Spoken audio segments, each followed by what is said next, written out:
Ladies and gentlemen, welcome back from lunch. I have the great pleasure now to introduce to you the Secretary of State of DCMS, John Whittingdale, who will address us all. And just as John is making his way up to the stage, I will reiterate to you what I shared with John as feedback from the sessions this morning, conversations around the impact of a weaker pound and the opportunity for us to seize that and lock in our competitiveness as a nation. And of course the questions around political uncertainty, and we will look to John for insights into the meeting of the Cabinet and Parliament sitting today. And also of course the final point that, 2 points actually that came out this morning. One, how do we ensure and how can our Secretary of State ensure us a seat at the top table when it comes to negotiation on issues such as immigration, taxation and regulation?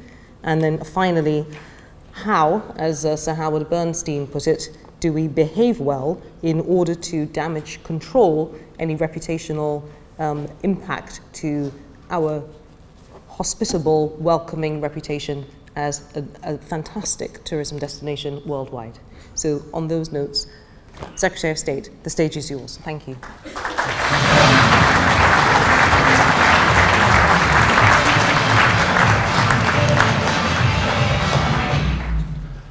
Thank you, OBE, and thank you for your invitation to come and address this conference today. It was sensible of you to choose a quiet day in politics when there were no other real distractions going on. My intention, my original message to you was that my department, and indeed the government, regards tourism as one of our most important industries and that we will continue to do all we can to support it. That remains my message today, and I want to tell you a bit more about what the government is doing. But obviously there is a bigger issue immediately before us. Before I turn to that, I would also like to say that next week my Minister for Tourism, Sport and Heritage, Tracy Crouch, will be back following her period of maternity leave. But David Evanet has done a fantastic job standing in for her.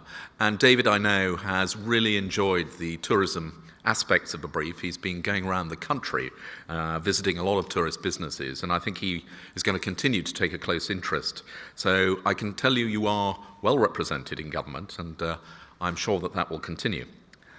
But the issue of the day, obviously, is the decision taken last Thursday by the British people, which undoubtedly is the most important political decision of my lifetime, and will have profound implications for the future of this country. Many of you will know that I was one of the members of the Cabinet who campaigned for Britain to leave the European Union. I did so because I believed firmly that our country would do better as an independent, self-governing nation, looking not inward inside Europe, but actually outward to becoming a globally trading nation, welcoming visitors from all across the world, while still maintaining our close friendships with other European countries. That definitely applies to tourism. And there is no question that your industry has been going from strength to strength. It now supplies 1 in 10 jobs in this country, and the rate of job creation has been double that of elsewhere in the economy. Last year we had a record-breaking year for the number of inbound visitors and for the amount of money that they spend in this country. And of course, domestic tourism has been growing very fast too. Overnight trips up 11% last year and spending at a new record. And the reason that tourism is so successful in this country is because we have, as a country, so much to offer. People come to Britain because of our extraordinary heritage, our beautiful landscapes, our great sporting events, our art, some of the finest museums in the world. Our music tourism is generating a vast amount of money. Thousands of people flocked just over this last weekend from all over the world to Glastonbury, even though they were knee-deep in mud throughout most of it. All of these are why people come to visit Britain. And that was the case last week, and it is the case this week, and it will be the case next week. Nothing has changed in that respect. But what has changed is that we actually do have new opportunities. Obviously, the decision that has been taken is going to lead to a period of uncertainty whilst we reach new arrangements, and I understand the concerns of businesses in your industry, just as in others, about that process. But there are new opportunities. Ufi mentioned, and I understand that already has been pointed out by your chairman, that the fact that the pound has fallen makes visiting Britain for domestic visitors more attractive than necessarily going abroad, and indeed makes Britain a cheaper destination for visitors from overseas. And that is an opportunity, and I absolutely endorse the comment that you should take advantage of it and lock into it. There is also opportunities in terms of regulations. A lot of the regulations that have come out of Europe were completely sensible, and we would keep them. We're not going to do away with a regulation just because it originated in Brussels and not in Westminster. But it does mean that there are some regulations which actually we never supported in the first place, and we could now, if we chose to do so, remove them. Equally, and I'm not going to make this as a promise, but if we wanted to, for instance, abolish VAT on accommodation or attractions, we could now do so. We couldn't have done whilst we were in the European Union. But before you get too excited, let me repeat, I am not making a promise. I'm merely pointing out that we now have the freedom to do these things, which we didn't previously have. But obviously, it is very important. The period that we're going to embark upon, where we seek to reach new arrangements, is going to take a bit of time. It's going to take negotiation, and we are very keen that you should have your voice heard during that process. That was the case actually before the Brexit decision, in that one of the things I was anxious to do was to ensure that we had opportunities to talk with you about the priorities of the industry and then to transmit that message across government.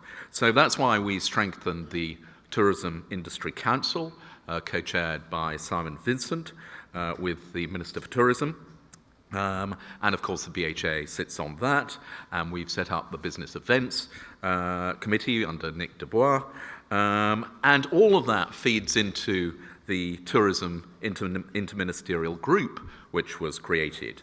Now I chair that, and I can tell you, having spent the 10 years as Select Committee Chairman, when we looked at tourism, one of the things that we found most frustrating was that tourism was recognised as very important by the department that was its sponsor, the DCMS, but often was forgotten about by every other government department.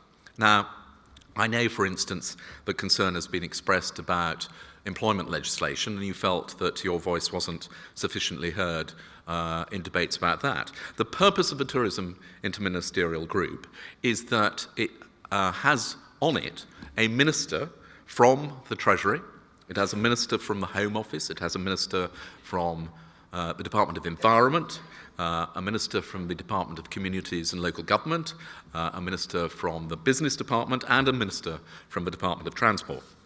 And the reason is for them to be able to hear about the concerns of tourism, and so that when they go back to their departments to take decisions, they remember that the decisions they are taking will have a major impact on your industry, which, as I've said, is one of the most important contributors to our economy.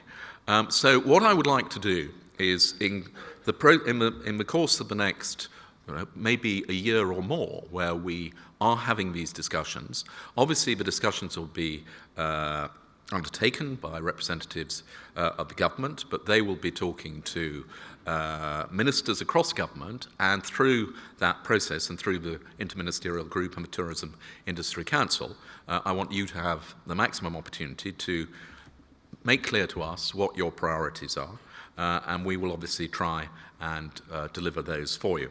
I do believe that this is a great opportunity for us. We are already, before the Brexit decision, tourism was very high on the agenda. As you know, we had set up the Discover England Fund, a £40 million package to try and develop attractions, bringing various individual attractions together into a sort of sense of place across England, and that is something which already we've had some initial bids for the first tranche of funding, and there are 2 more beyond that. So that offers a new opportunity.